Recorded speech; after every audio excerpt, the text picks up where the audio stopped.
Hi అండి, welcome to Sukanya vlogs. ఎలా ఉన్నారండి? బాగున్నారా? నేను మీ సుకన్య. ఈరోజు మీకు స్పెషల్ స్వీట్ చేసి చూపిస్తాను. చాలా బాగుంటుంది. బాస్మతి రైస్తో ఈ స్వీట్ చేసి చూపిస్తాను. ఈ కీర్ చాలా సింపుల్గా అయిపోతుంది, చాలా రుచిగా ఉంటుంది. దీని తయారీ విధానం చూసేయండి. మనకి ముందుగా కావలసినవి బియ్యం అన్నమాట. బాస్మతి రైస్ 1 గంట నానబెట్టుకోవాలి. ఒక మిక్సీ బౌల్ తీసుకొని బాస్మతి రైస్ అని దీంట్లో వేసుకోండి.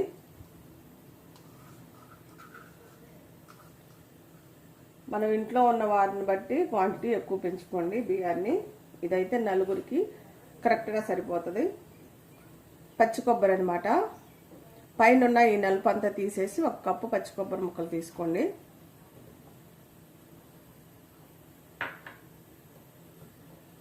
ఇప్పుడు వీటిలో కొంచెం నీళ్లు వేసుకుందాం.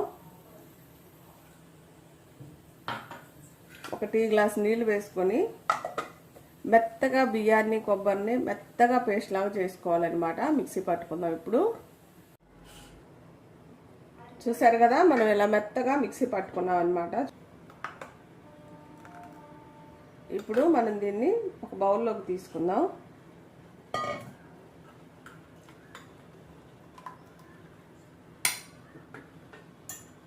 ఇప్పుడు ఈ బౌల్లో 1 గ్లాస్ నీళ్ళు వేసుకోండి.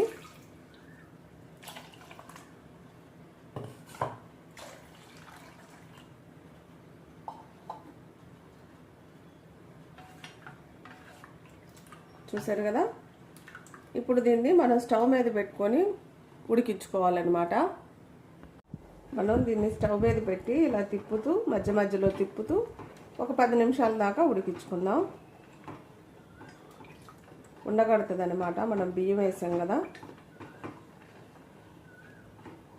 ఇలా మధ్యలో కలుపుతూ ఒక 10 నిమిషాలు ఉడికించండి. తక్కువ మంట మీద ఉడికించండి, అప్పుడు అడుగు అంటుకోకుండా ఉంటుంది. చూసారు కదా, ఒక 10 నిమిషాలు అయ్యేలాగే చిక్కబడింది, అంటే ఉడికిపోయింది అనమాట. మనం వేసిన రైస్ కొబ్బరి అంతా కూడా. ఇప్పుడు ఈ టైంలో 1 కప్పు బెల్లం తీసుకోండి.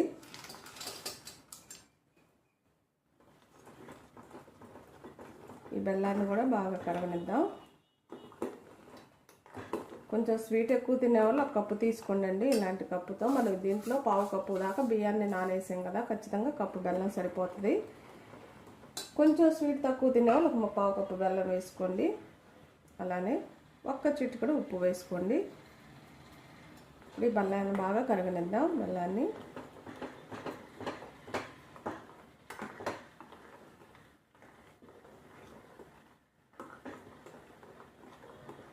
ఒక 5 నిమిషాల దాకా మళ్ళీ ఉడకబెడదాం.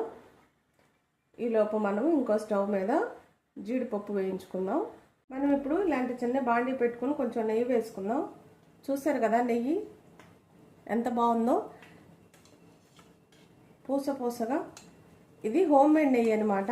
ఈ నెయ్యి చాలా సింపుల్గా ఇంట్లోనే మనం ఎలా రెడీ చేసుకోవచ్చో మన ఛానల్లో ఉంది, ఒకసారి చూసేయండి.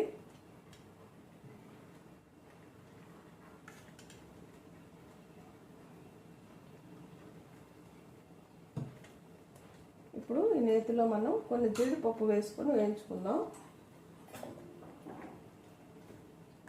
ముక్కలుగా కట్ చేసుకున్నాను అనమాట.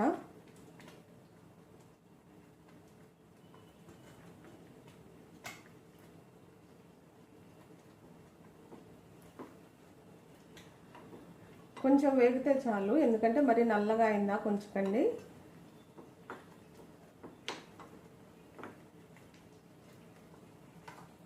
ఇప్పుడు మనం దీంట్లోనే కొన్ని సన్నగా తరిగిన పచ్చి కొబ్బరి ముక్కలు అనమాట. చూసారు కదా, ఇలా సన్నగా తరిగినవి వేసుకోండి. ఇవన్నీ నేతిలో వేయించడం వల్ల కొబ్బరి కూడా చాలా రుచిగా ఉంటుంది. కొంచెం వేగితే చాలు, స్టవ్ కట్టేసుకుందాం. ఇంకా ఆల్రెడీ జీడిపప్పు వేగిపోయినాయి.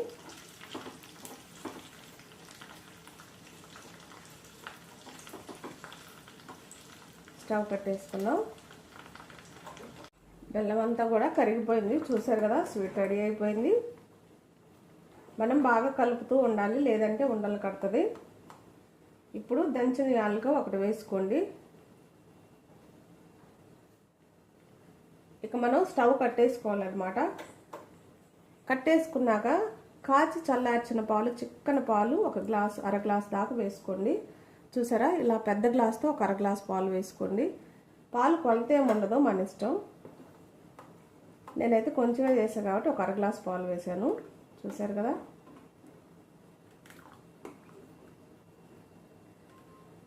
చాలా రుచిగా ఉంటుందండి ఈ పాయసం అనేది. ఎందుకంటే మనం బాస్మతి రైస్ అంటేనే ఆ బాస్మతి రైస్లో వచ్చే వాసన వేరుగా ఉంటుంది, మన బియ్యంలో వచ్చినట్టు ఉన్నదన్నమాట. ఆ స్మెల్లే చాలా బాగుంటుంది. ఖచ్చితంగా బాస్మతి రైస్తో ఇలా చేస్తే ఈ స్వీట్ అనేది సూపర్గా ఉంటుంది అనమాట.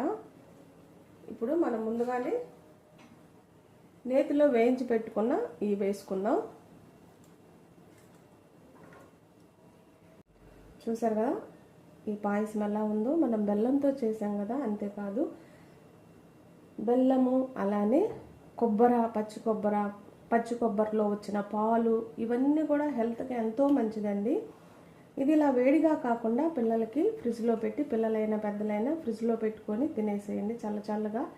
చాలా బాగుంటుంది. నా వీడియోస్ ఎలా ఉన్నాయో, ఖచ్చితంగా నేను చేసే రెసిపీస్ ఎలా ఉన్నాయో మీరు కామెంట్ చేయండి. మీరు ఇచ్చే కామెంట్, లైక్ నాకు ఎంతో బలాన్ని ఇస్తాయి అన్నమాట. ఇంకా చేయాలన్న ఎనర్జీ నాకు వస్తుంది.